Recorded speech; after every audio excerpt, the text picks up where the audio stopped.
It's another edition of Time About the Movies, and we're looking at the first day of a new month, June 1990. And much like last week, we only have one movie to look at today, and it's a movie that's generally regarded as a science fiction classic.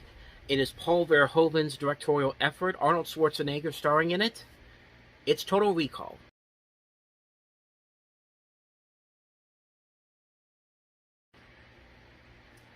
Can I just say that that's probably one of the best teaser trailers ever that nobody really ever talks about? I mean, around this time, there was another Arnold Schwarzenegger movie that had a great teaser, and that was Terminator 2.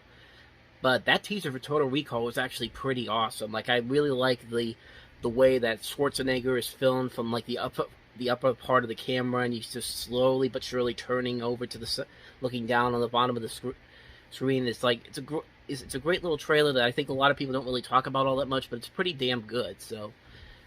But other than that, this is, of course, based off of Philip K. Dick's short story, We Can Remember It For You Wholesale, and it follows Schwarzenegger, who plays a construction worker who goes to a recall facility to put himself on a fantastical adventure on Mars, but then he finds out that the world he's been living in has been part of a secret operation by a shadow organization who's trying to prevent him from recovering memories of his past life, and the people that Douglas Quaid, Schwarzenegger's character, find out that it turns out that most of the people in his life don't even want to kill him, and he goes off on this great adventure throughout the course of the movie. Leads to a ton of great moments, ton of great visual moments, and you can see why this is one of the best movies that Arnold Schwarzenegger has ever made, one of the best movies Paul Verhoeven has ever made, because it definitely fits into both of these guys' repertoire when you realize their work that they've done prior to this and then after this.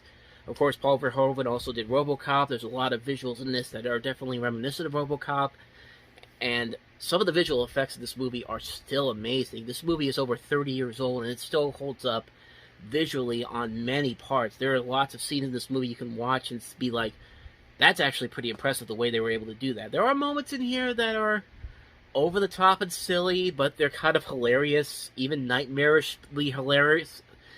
Not unlike what we saw 4 years later with Junior, but yeah, let's just pretend let's just pretend we don't even talk about that. I'm not even going to mention that when we get to that movie, because oh my God, Ivan Reitman, what were you thinking when you made that scene? But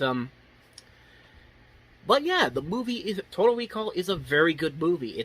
It's maybe one of Arnold Schwarzenegger's best movies overall. It's a great movie that has this ambitious scope to it. It has this huge look to it that looks visually impressive, like almost to Blade Runner type levels. And a lot of talent is involved in this movie. Dan O'Bannon, who of course was one of the writers on Alien, he actually pitched this movie at Disney at one point, and this was before Disney had Touchstone Pictures as their like adult film outlet. This was like back when Disney wasn't the family friendly company it became known as at this time. And they were making experimental movies like The Black Hole and Something Wicked This Way Comes, those type of movies. Would have been interesting to see what they would have done if Disney had actually gone through with this, quite honestly. But it went around to various studios, various people put themselves behind it. But of course, this ended up with Carolco Pictures and TriStar Pictures, and the results speak for themselves. The movie was one of the big hits at the time. I mean, they expected this to be one of the most successful movies of the year, but I don't think they realized how big this really would have been. To put it this way, $25 million on your opening weekend in 1990 was considered the equivalent of opening to $100 million today. Like, that's considered a blockbuster success for that time period. And of course, Total Recall was in a whole lot lesser theaters than a big movie would be today. Like, a big movie today would be around like 4,200 theaters. I think this one was around like 2,000 theaters at this point. Like 2,000 was the peak at this time, and I don't think we ever got to like 3,000 theaters until maybe 95 or 96. I'd have to look that up, but we're not here to talk about those specifics. What about the movie itself? Because like I said, the movie is amazing. From a story perspective, it works incredibly well.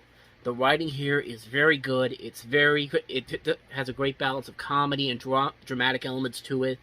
There are moments where the movie takes a break. There are a lot of times when the movie is chaotic and in your face, and never to the point where it's like it's overflowing or overcluttered. But it's like it's a perfect blending of like fun, over the top humor, lots of good action, lots of good dramatic elements, and it helps to have a great cast like this. Schwarzenegger's really good in this. You've got a young Sharon Stone in this who plays his wife and the person that wants to kill him. Michael Ironside's always going to be great as the bad guy. You got Ronnie Cox in here, Rachel Ticotin. You also have Robert Costanzo, who you may know as Bullock from Batman the Animated Series, is in this movie. And yeah, like I said, the visuals are a lot of fun. You can tell that there's a good mix of like computer and practical effects that just work so well on both levels. They mesh together surprisingly well, and like I said, they still hold up, most of them, very well for a movie that's over 30 years old like this. I also like the movie's overall ideas of questioning reality and theorizing what your life could have been like, or what should be like. I like the way this movie manages to work on that as well. So yeah, Total Recall overall is a fantastic movie. I don't think I need to tell anybody to see it, because most of you have probably already seen it already. So there you go. That's Total Recall. Yeah, just ignore the new location. But anyway, that's going to wrap up this edition of Time About the Movies. Next time around, we've got another 48 Hours with Eddie Murphy and Nick Nolte. And then there was a movie that came out the weekend of Back to the Future Part 3 that I completely forgot about, called Firebird. So I'll throw that into the next episode as well. So other than that, thank you guys for watching. And as always, if you want to see more videos like this, check out the playlist on the next page. Check out the previous episode. And I'll see you guys tomorrow for another new episode. So until then, take care.